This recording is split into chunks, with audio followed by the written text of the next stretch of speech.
Okay. Hello.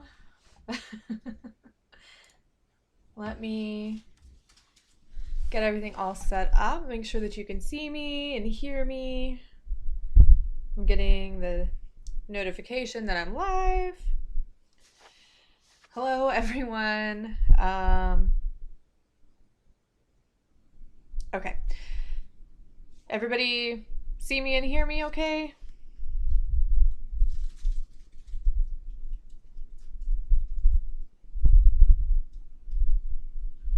Live chat.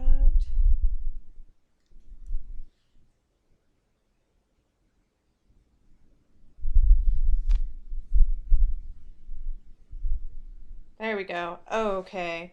Sorry. A bit of latency on my part, I guess. Perks of being live. First off, I want to say that if you were here earlier for the live stream, I'm sorry. Apparently, I accidentally scheduled it for 1 p.m. Eastern instead of 2 p.m., and you all were here at 1 and I was not. But like I said, the whole reason that I'm doing this episode this way is because I feel like my brain has really just been operating at half power. It's been really strange and weird and just yeah. So we're doing a Q&A instead of a full-blown episode with a topic because I honestly couldn't figure it out this week. It's just been strange. So I'm wearing the same shirt as I was wearing last week because I forgot to say what this shirt is and I feel really bad. I'm so sorry, Nightshade. It was literally on my like a brain list of things to do last week and I forgot. But this shirt is a shirt that I won in a giveaway from Nightshade, who hosts the podcast Flatline to Beatline. He also has a channel here on YouTube. I don't have any of the links in the description or podcast listeners in the show notes, but I will put them there. But the front of the shirt says "Break Through the Noise," and on the back is his logo. Let me see if you guys see if you can see it.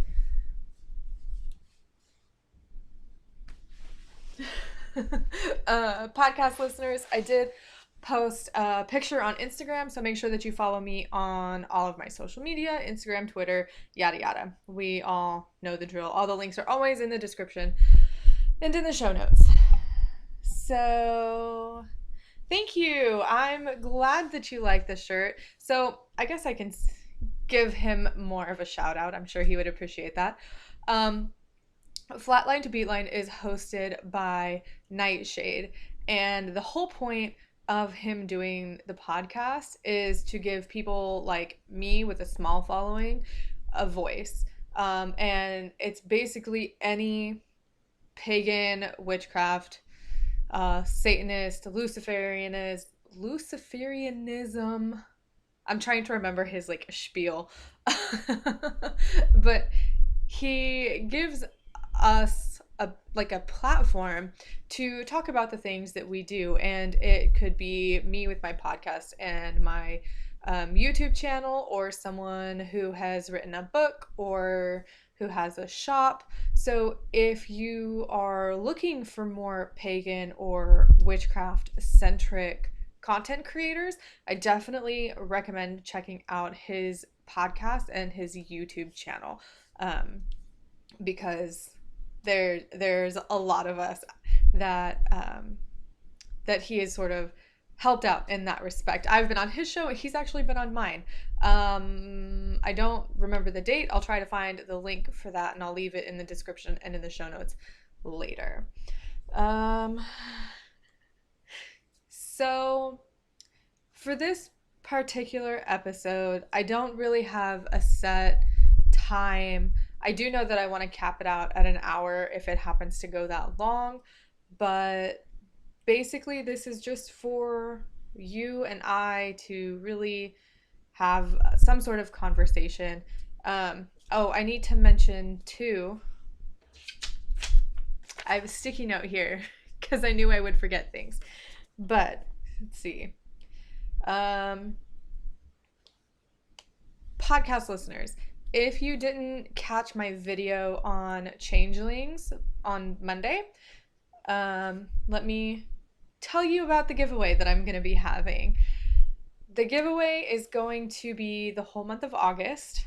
I haven't determined what exactly I'll be giving away yet, but I will be hosting a giveaway regardless in August. Now, what I'm going to be giving away is going to depend on a couple of things. So, I hit 500 subscribers a while ago before we moved, and I had promised I was going to be doing a giveaway for hitting 500 subscribers. Then we moved, and life is crazy. However, if I can hit 1,000 subscribers by the end of July, my giveaway in August is going to be way bigger with lots of winners and lots of prizes. So it just depends on how many subscribers I have on YouTube by the end of July. So that's that. Keep an eye out coming up because we're already halfway through July, which is insane for me. But, you know, time just moves fast when life is chaotic. So, I guess also if you're watching live on YouTube and there's anything in particular that you would be interested in winning from me, let me know in the chat. And if you're watching later or you're listening to the podcast, let me know in the comments or send me a message on any of my social media platforms. And if you're listening to the podcast and you're not subscribed to my YouTube channel, you definitely should be because I do live recordings like I'm doing right now. And I also post an extra video every week. So 2 videos total, sometimes 3, depending on what I'm doing. So, also, I need to give my shout out to my patrons because I love you all. Thank you so much for your support and just the love that you share with me is just amazing. I was sitting here talking to my boyfriend yesterday and I said, what did I say? I said that I was surprised that so many people like me, which is a really crappy thing for me to think about myself, but that's that negative self-talk that I always have to shut down. But it's amazing to me that I have people who are willing to support me and help me do this thing that I do.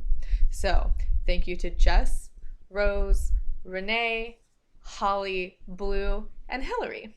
Thank you all so very much. It is much appreciated, and I hope what you're getting on Patreon is worth it. And I guess, yeah, now we can really open it up. If you have any questions, I've got my phone here so that I can see questions. Or if there's just anything you want to talk about, we can do that too. I'm just going to scroll through this really quick. I know there were several of you here earlier for the live when I wasn't here. Happy to support. Thank you, Hillary. I really appreciate that.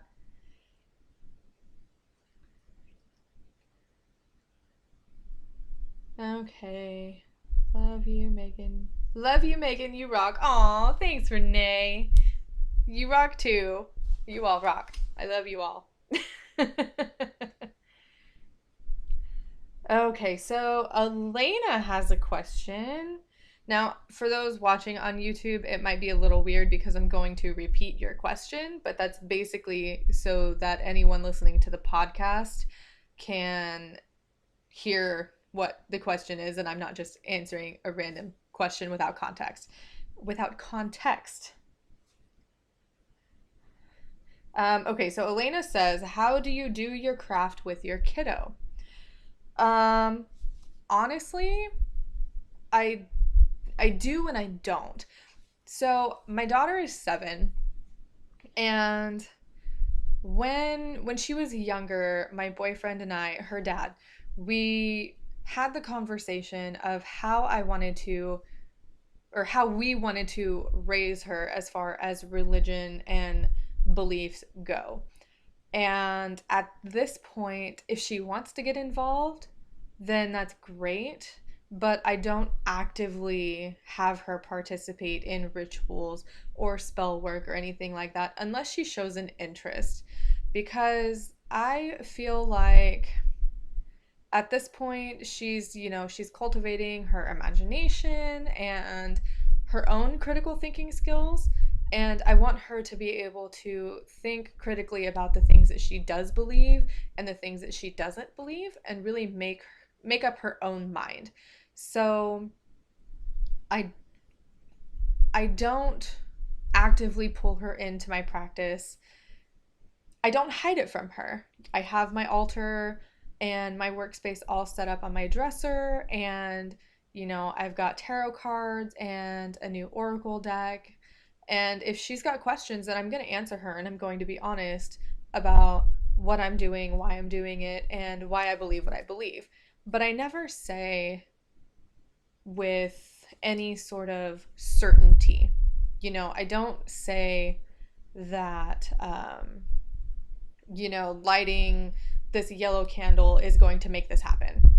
I say, I believe this happens because of this, and here's why. Because if you've been around my channel or my content for a while, you'll know that I am always questioning, even for myself, and I want her to be able to have that sense of questioning why things are done and to really be able to make up her own mind. So, I mean, that's like a really long answer, I guess, to your question of how do I do it with her. Um, we have done spell work together, me and her, and I got my mom into it. We did a bay leaf wish spell. But other than that, she'll ask to pull a tarot card every once in a while. She'll ask, what certain things mean, but she really has no interest in it right now, and that's okay with me. As long as she is cultivating her sense of self and what she believes, I am okay with that. Let's see. Okay, let me pull this back up. Yvonne says, you always have good information. I really like your channel. Oh, thank you, Yvonne. I really appreciate that. Is it Packy? Pocky? Oh, I don't know. I'm sorry. I'm really bad with names, and I feel really bad when I mispronounce them. Says, just found your channel and I'm in love. Thank you. I really do appreciate that so much. Elena says that that's what they were thinking. Oldest is almost 6 and asks questions about what they're doing. Don't want my children to feel they have to follow what I do. I want them to walk their own paths. That's exactly it. And there was a point in time where I really had to evaluate how I wanted to do this, and it was only maybe 2-3 years ago when my daughter was still going to daycare, because I had a regular, or not regular, I had like a conventional job that I had to go to every day.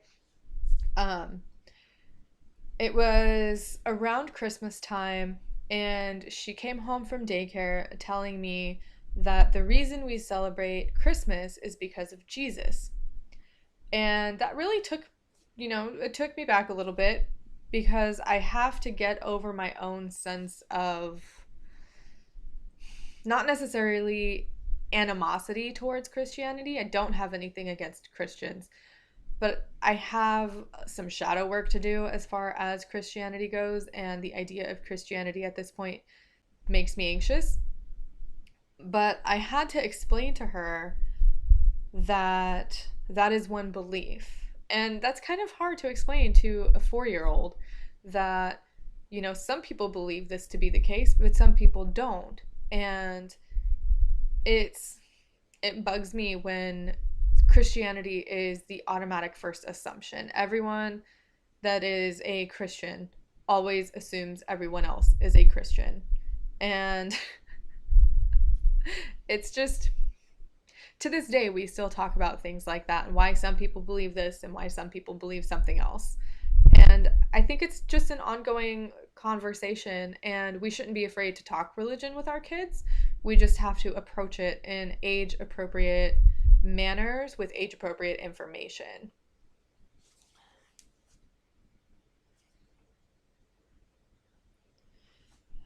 Let's see. And walking their own path. Oh, you know what? I actually have another story that goes along that same lines too. Um, I told it in one of my very first YouTube videos because we went to a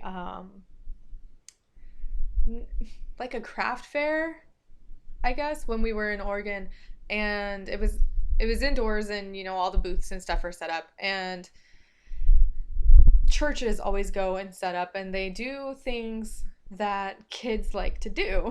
And so we walk in and they have face painting, and one of the people there asked my daughter first, "Hey, do you want to get your face painted?" And my first thing is, "Hello, shouldn't you ask the parent?" But that's besides the point. Um, and then while she's painting my daughter's face, it's a rainbow that they had given religious significance to each color. I don't remember what they were, but like red was the blood of Christ. And she's telling my kid about Jesus and their church and what they believe. And I wanted to scream because that's not okay. And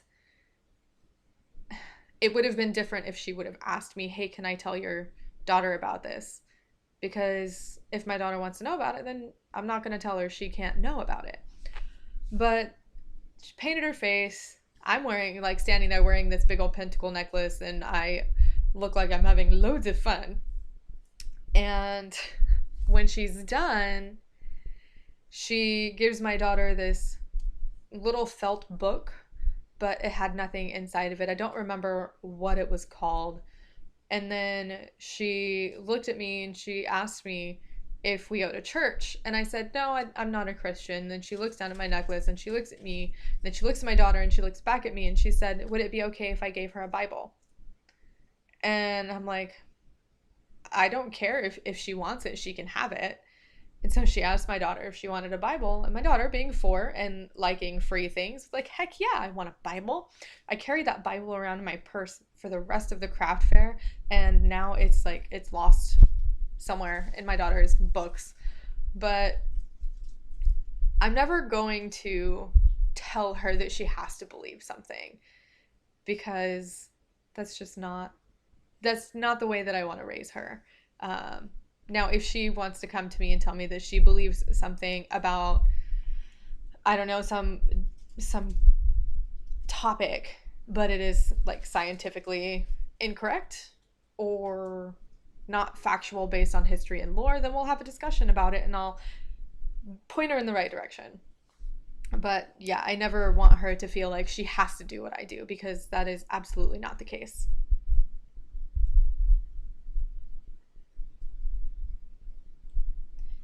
Hi, Moon Willow Magic. Cloud, right? I always forget. Some people's usernames are different elsewhere. Um, if I'm wrong, I'm gonna feel really bad.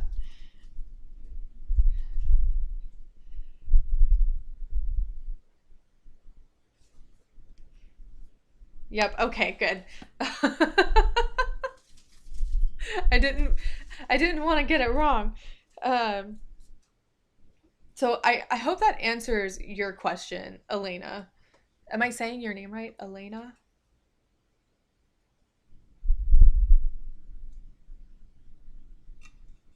Does anyone else have any questions? This is really open for anything, any topic. Um, Tarot, witchcraft, paganism, pretty much whatever you want. This is for you. So I am I am opening it to you, and we will see uh, we'll see how long it goes, I guess. Yes, you are. Very rare for someone to pronounce it right. Well, it looks like Elena. I mean, you have a Y in there. That makes me say A. Elena. I've always liked that name. Oh, for You got for everyone that's watching live, if you watched my video on changelings, you will remember that I was complaining about my bare wall behind me. It's no longer bare. I found some paintings that my daughter and I did back in 2017 and decided to hang them on the wall. So this one I painted, and I painted, I don't know if you can see, I don't think you can see it. There's another one up there that I painted. And then this one on this side, you can see my daughter painted when she was 4. So I've got pretty things on the wall here. What has been your experience with mental health and magical? Okay, so someone is asking, I don't know how to say your username. Is it Dindrain? Asks, what has been your experience with mental health and magical gatekeeping? So, I don't think, in my experience, I don't think there is really any sort of gatekeeping that goes on in regards to mental health and magic. It's more of, like I talked about last week, with the just feeling alienated, because I don't feel like people realize all the time that not everyone is the same as everyone else. You know, like when trusting your gut, like we talked about, how that's difficult for me because my gut is a big liar, and my anxiety and PTSD and stuff don't always allow me to trust my first instinct, because 9 times out of 10 it's a stress response and not inner guidance. As far as magical gatekeeping, I actually wrote a really long blog post on the topic of gatekeeping recently, and I am coming from it. I'm coming from a perspective where the first time that I heard about gatekeeping, honestly, was on TikTok. And I'm no longer on TikTok because it just got to the point where it was getting really obnoxious, with everyone saying that everything is gatekeeping.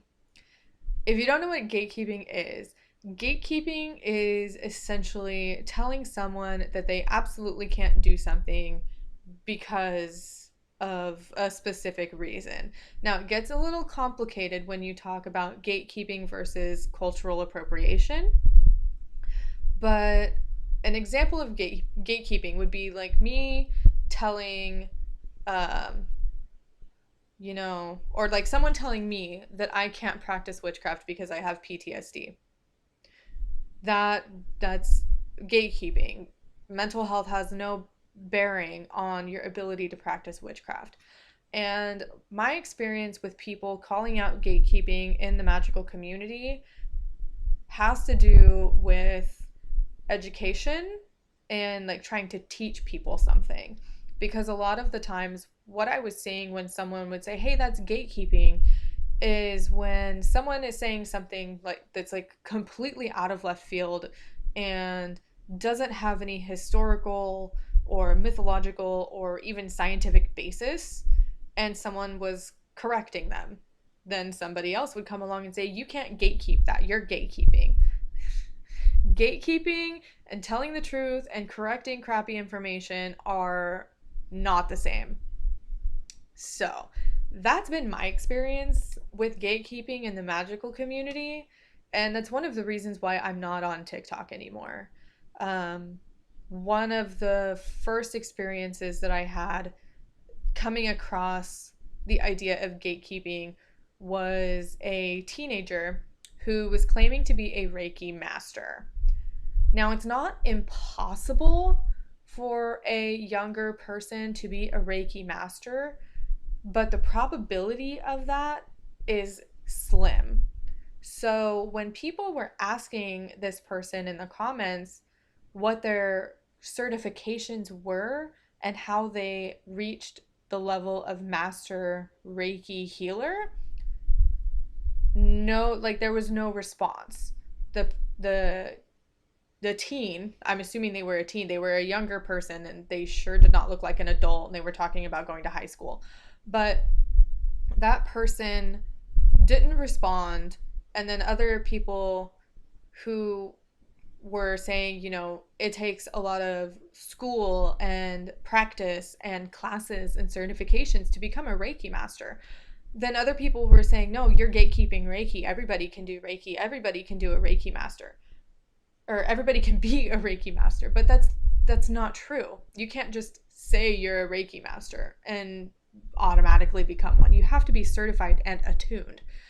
And in my blog post, I likened it to, I used an analogy of two doctors. And I'll use the same one here if you don't want to read my blog post. But say you have two doctors. One doctor has their degree, they're board certified, they have a, specialty, they've got their education to back them up.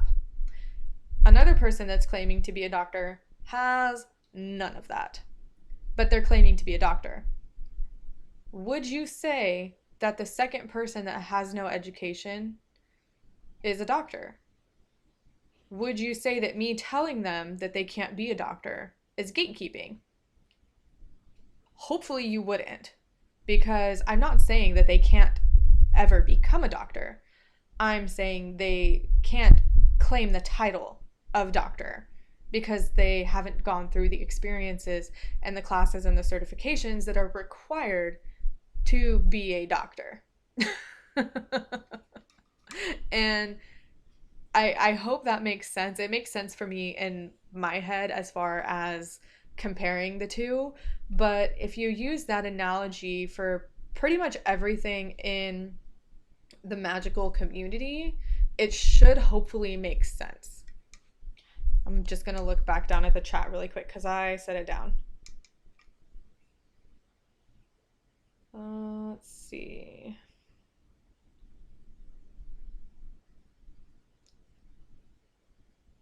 Okay, sorry, Yvonne, your comment got held for review. I'm assuming it's just because of the language, but that's okay. So Dindrain said that I pronounced it right. Okay, good.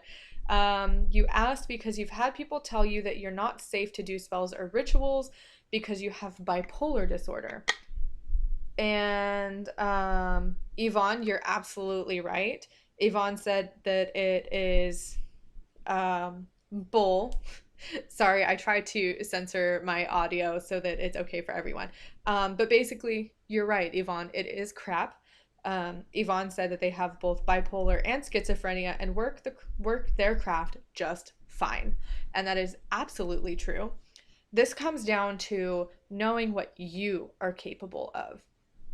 Now, if I can't give any specific advice on those aspects because I don't have any experience with bipolar disorder or schizophrenia myself, but it comes down to knowing yourself and knowing your patterns and knowing what is illness versus what is spiritual. And depending on how long you've been dealing with your mental illness, that can take some practice, but there's absolutely no reason why you cannot practice witchcraft or cannot be spiritual at all. That's a really crappy perspective for someone to have, and I'm really sorry that you've dealt with that in the past, but I am of the completely opposite opinion. I think if you want to practice witchcraft, that's fine, but part of practicing witchcraft is getting to know yourself, and getting to know yourself is key to being able to discern illness from spirituality. And even with myself and my anxiety and everything that I deal with, it's still difficult, but it's an ongoing process.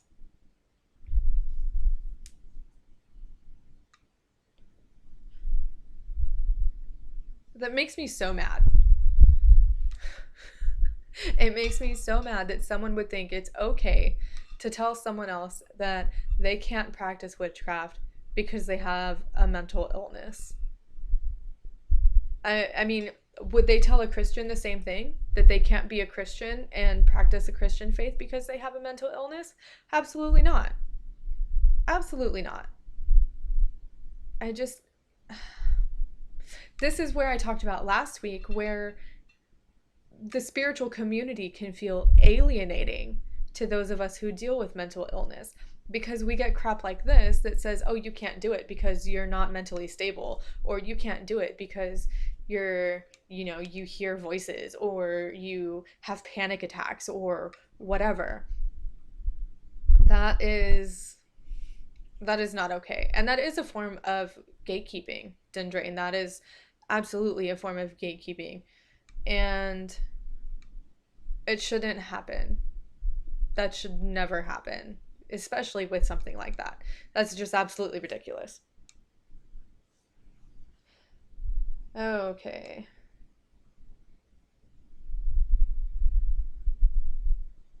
So, okay, I'll call you Patrick. That is easier for me.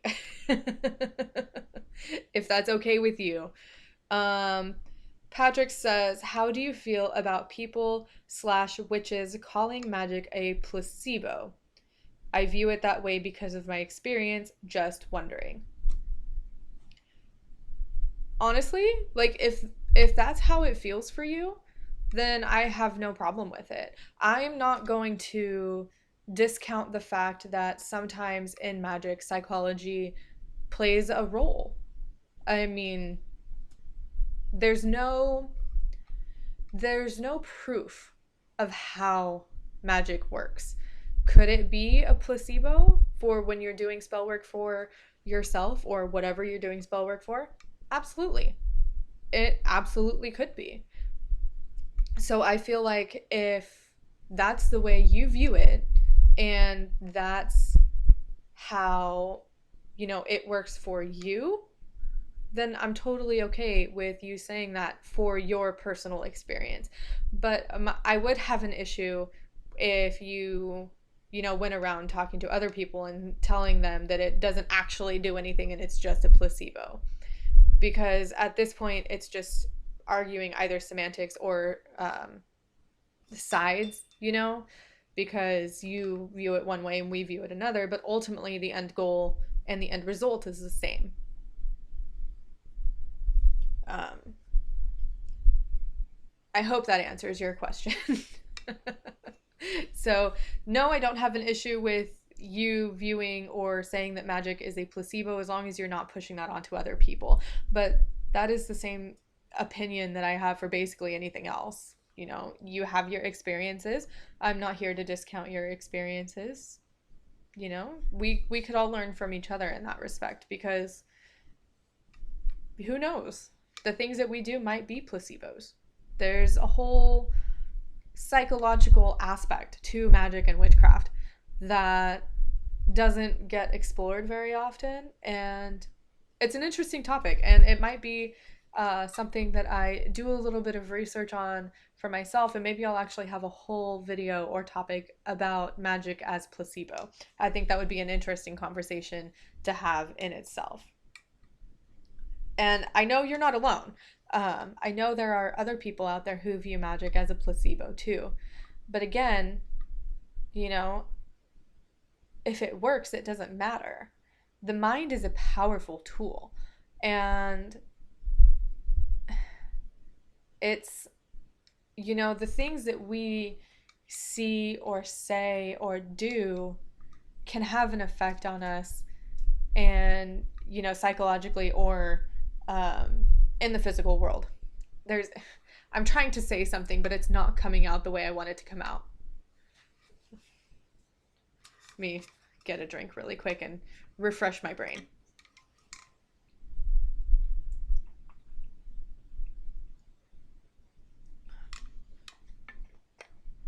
I think placebo versus witchcraft can be two sides of the same coin, because with witchcraft, we are using our intention and our will and our mind to create change, right? And then the placebo effect is your mind thinking that that change has happened, or there's better wording for that. There is.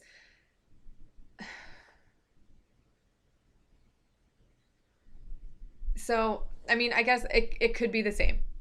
But my point still stands. If it's the placebo effect for you and that's how you view it, that's a totally valid viewpoint for you to have. Totally agree, and that sounds interesting. It is. I think I might do some more research on the psychology behind it and see if maybe there is a correlation, and maybe have a whole podcast episode about magic as placebo. I'm sure I'm not the first person who would be talking about it, obviously, because this is how you view it. But yeah. And it's interesting to me to think of magic as a placebo because of my background in the kind of the medical field. I mean, I worked in hospitals in health information. I wasn't clinical staff, but I did have to go through all of the schooling on pathophysiology and biology and anatomy and all of that stuff. So it's an interesting subject, but I'm not sure how interesting it would be for everyone else. It might just be my brain that thinks it's interesting. Um,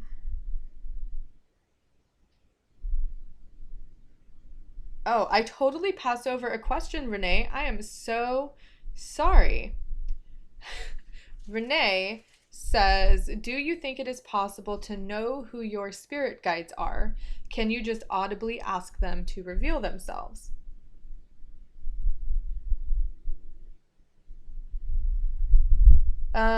Sorry, I was reading a comment from Patrick. Um, I'll get to your question in a second, Renee. Patrick says you have some great witches on YouTube like Sedna Wu and Samantha Valens that do it. You recommend them. Okay, I'll definitely check them out. I will add them to my list of people to watch because I think it'd be super interesting. So thank you for those recommendations. Okay, so Renee's question: do you think it's possible to know who your spirit guides are? Absolutely. Um, and this is obviously going to depend on if you believe in spirit guides or not. Some people don't. But in my experience with what I have read, yeah, I think it's absolutely possible to know who your spirit guides are. I honestly haven't done any work with spirit guides, and if I have them, I have no idea who they are, and I haven't tried to reach out to them. It's never been something, I guess, that has been of interest to me. If they're there, awesome. You know, that's they're doing their thing, whether I know who they are or not. But I think if they are willing to reveal themselves to you, then it is entirely possible to know who your spirit guides are. I know there are several meditations on YouTube that are meant to get you into a space to meet your spirit guides if they're ready to reveal themselves to you.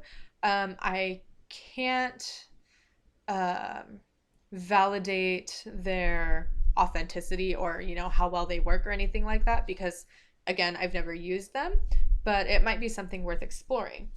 And then they said, can you just audibly ask them to reveal themselves? Again, I think so. That would go along with setting your intention, especially before meditation. um, I don't believe that spirit guides will physically manifest themselves in front of you because they are spirit guides and they are on a different plane than we are, sort of like a different dimension. Um, and they aren't physical beings, so they wouldn't be able to um, manifest themselves right in front of you, like you can see me right now if you're watching on YouTube. Um, they wouldn't be able to be as clear as day like I am. But it is something that is completely possible. And if you're interested, then I would definitely check out different guided meditations on meeting your spirit guides and maybe doing a little bit more research into that from people who work with spirit guides. I don't have any resources to point you in the direction of right now, but I can definitely look into that and get some resources for you if that's something that you're interested in. Renee says they get a ton of number synchronicities and believe it is them. They were told in a tarot reading that a relative that has passed was one of their spirit guides. That's, that's very valid. It's very possible. Um, it just depends on how you view spirit guides. So some people believe that spirit guides are our ancestors that come to us and guide us. Some people believe that once we have passed on, we have the choice of either reincarnating or staying behind as a guide for those that are still here. It just depends. And that might be worth checking out, especially if you were told that it's a relative that's passed on. It might be worth it to you if you had a good relationship with this relative to maybe start an ancestor altar and sort of give them a concrete space in your home that they can come to. That might help sort of kindle that working relationship with them and maybe give you a clearer perspective and a place to work and do that ancestor work and connect with them as your spirit guides. I think that's a great idea. Check out, Renee says they will check out the meditations. Awesome. And I'll try to find some. I'll try to find some meditations or just some good information from reputable sources on meeting your spirit guides. And in your case, I would probably also look at doing ancestor work and connecting with your ancestors on that level.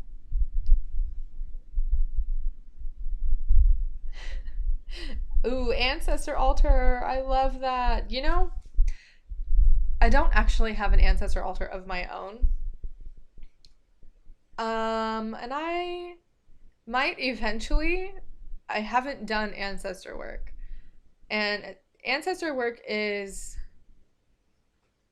interesting to me, but I have no idea where to start with that because I do have people in my family that have passed, but this is going to sound really bad, but I didn't have like a sort of relationship with them, so I don't feel really connected with them. But ancestor work doesn't have to be those immediate, relatives that have passed away, aunts, uncles, grandparents, cousins, things like that. Ancestor work can be literal ancestors. Like when you think of ancestors, you think of like hundreds of thousands of years in our history. It's possible to connect with those ancestors too. I will get the link to Althea's information on ancestor work. Althea is a great source for information on connecting to the land and doing ancestor work, and they are just a phenomenal resource. So I will get the link to their website, and I'll put it in the description and in the show notes for podcast listeners. I definitely recommend their information.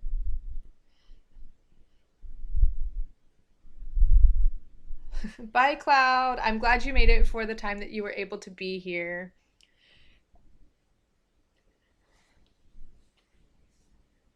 That's right, Renee. Renee said that it could be someone from a very long time ago, and it definitely could be. And it's worth looking into, especially if you got it from a tarot reading from a reputable reader. So, and you're very welcome. Okay, so we are pushing 45 minutes. Does anyone have any other questions, any comments, or anything like that? I would be happy to answer them and talk about anything that you're interested in right now. If you don't have any more questions, then I have a story to tell you. This episode's not going to have a bonus section because the bonus section is me answering your questions, but this whole episode has been me answering your questions.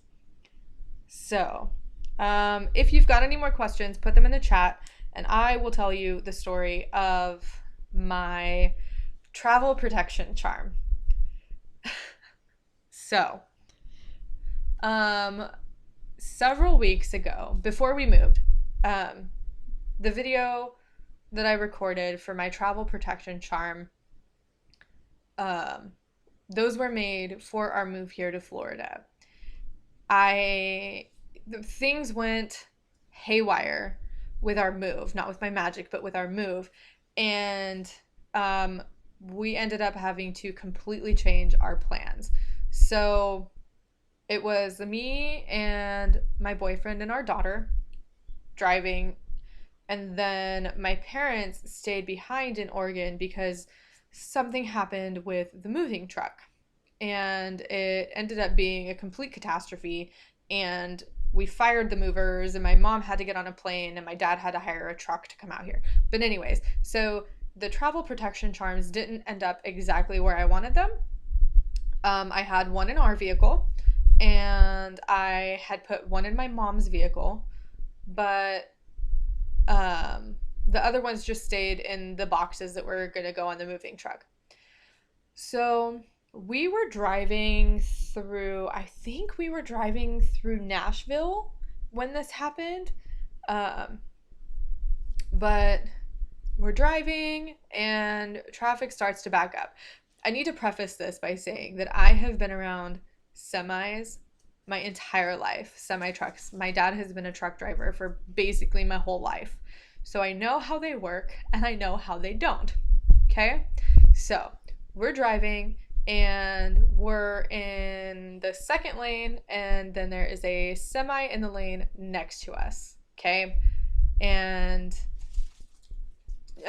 to be clear, we're on the left, we're not on the right. Don't ever be on the right of a semi. That's bad driving practice. Um, but we're driving, and traffic starts to slow down, and it slows down fast. So James is driving, and he hits his brakes. Okay, the semi next to us also starts to slow down, but semis, when they're going fast, they can't stop on a dime, especially if they're full. So the semi is next to us, and he turns his blinker on to get over left, realizes that we are there and can't. And I have never seen a semi move as fast as this truck moved, because there was another semi in front of him that he should have hit. Like, he should have hit the semi. But instead, he was able to maneuver his big truck all the way to the right off onto the shoulder. That, I have never seen a semi move that fast and that nimbly, because it was just intense. And if he would have hit the truck in front of him, he would have been seriously injured, but so would have everyone else around him, including us, because we were right next to him. And for me, that is proof that my charm did its job. Because we didn't end up hurt, they didn't end up hurt, the people around us didn't end up hurt, and yeah, that truck moved way faster than he should have been able to. But that's just validation for me that what I was doing and what I did as far as my charm was working. Okay. Hello. I'm gonna say Flavia. Flavia. I don't know if I'm saying that right. I thank you so much. You said that you love my work. I really appreciate that. I don't know if you've been here for the whole live stream, but it's actually almost over. But thank you for your sweet comment. It does mean a lot to me to know that people enjoy what I'm doing and that people enjoy the content that I have to offer. Renee said, wow, that is excellent. And Elena said, wow, that's crazy. Yes. Yes, it was. I was terrified because I could see that traffic was slowing down. And it's like, at that point when things like that happen, they seem to happen in slow motion. And I could see us slowing down, and I could see that happening right next to us, and it was intense. And I am just really glad that I took the time before we got everything ready to move to make those charms, because I don't know what would have happened if I didn't have that in the car with me.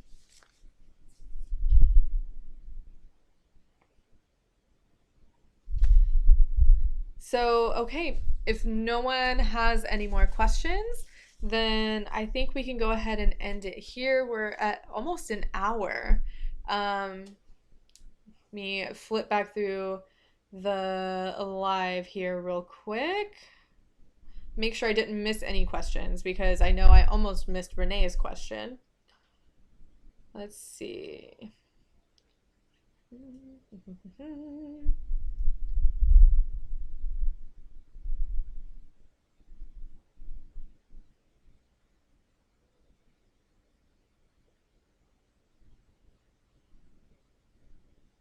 All right, so it looks like I grabbed everyone's question. Yvonne said, "Thank you for taking the time to chat with us."